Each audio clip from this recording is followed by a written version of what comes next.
नर्मदे हर UGC. क्या UGC की आवाज में इतनी बुलंदियां थी? क्या यूजीसी की आवाज इतनी ऊंचाई तक गूंजी? जो इस संत की कुर्सी, इस देश की कुर्सी, इस न्यायाधीश की कुर्सी, इस वाणी 36 इंच की छाती,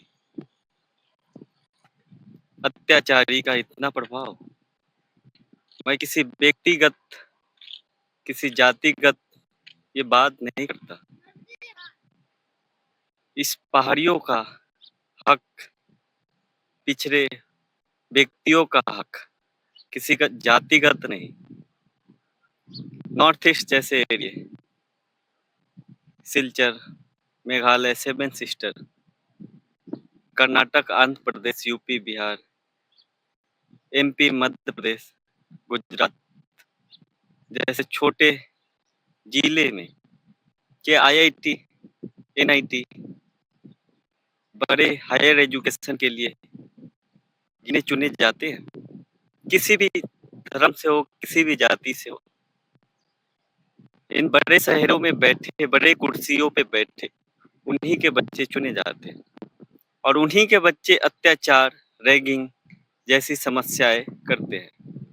ये जातिगत पावर का इस्तेमाल नहीं, ये पैसों का इस्तेमाल, सत्तों का इस्तेमाल, पदों का इस्तेमाल से ये रैगिंग, जिस तरीके से किसी रेप करने वाले की कोई धर्म नहीं, कोई जाति नहीं, उसी प्रकार अत्याचार करने वाले की किसी जाति, धर्म नहीं होता। रैगिंग, अत्याचार, कॉलेजेस, ये तो कानून था अत्याचारियों के विरुद्ध, किसी जातिगत, किसी भेदभाव के विरुद्ध नहीं था। मोदी ने जिनका एक वोट लिया उनके लिए नहीं सोचा, कम से कम उनके बच्चों के लिए तो सोचा था। ये रावण जैसे विचार रखने वाले अत्याचारियों का इतनी बुलंदी तक आवाज गई कि ये कुर्सी डगमगा गया। ये तो राजनीतिक एजेंडा था।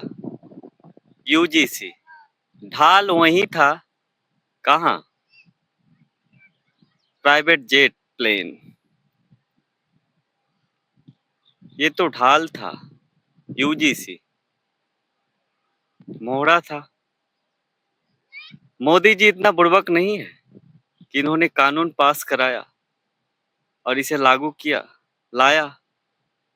कितना मास्टरमाइंड लगे होंगे इनके पीछे, कितना काम करके, शोध करके, विश्लेषण करके इस कानून को लाया होगा। स्थगित किया गया है, इसे खारिज नहीं किया गया, स्थगित कर दिया गया है।